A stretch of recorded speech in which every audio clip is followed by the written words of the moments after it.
अस्सलाम वालेकुम दोस्तों, अल-तुरर की असल कहानी सुनिए। आजकल तुर्की के ड्रामे अल-तुरर की बहुत धूम मची हुई है। आगे बढ़ने से पहले आप लोगों से गुजारिश है, अगर आप लोगों ने अभी तक हमारा चैनल सब्सक्राइब नहीं किया तो चैनल को सब्सक्राइब कर लें और साथ में घंटी के बटन को भी दबा दें।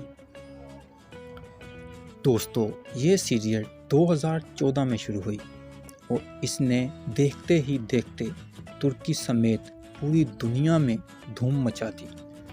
दोस्तों, यूरोपीय और अमेरिकी मीडिया इसे एक खामोश इस्लामी इनकलाब और इस्लाम का सकाफती बॉम्ब करार दे रहे हैं, और इनका ये खदशा गलत नहीं, क्योंकि इस ड्रामे ने पूरी इस्लामी दुनिया के सोए हुए जज्बात जगा दिए हैं और 58 ममालिक के नौजवान अपने अंदर एक अल-तुर्र करवट लेता हुआ महसूस कर रहे हैं।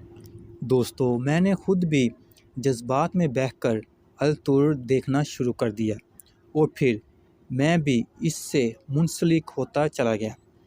मैंने 4 दिनों में इसकी कम से कम 200 किस्त देख डाली, जबकि इसकी टोटल किस्त 500 है। दोस्तों, आप लोगों को क्या लगता है, ये ड्रामा तमाम मुस्लिम ममालिक को इकट्ठा कर पाएगा? कमेंट में अपनी राय का इजहार दीजिए। हमारे चैनल को लाइक और सब्सक्राइब करें, साथ में घंटी के बटन को भी दबा दें ताकि आने वाली अच्छी वीडियो आप तक पहुंच सके। मिलते हैं नेक्स्ट वीडियो में, तब तक के लिए अल्लाह हाफिज़।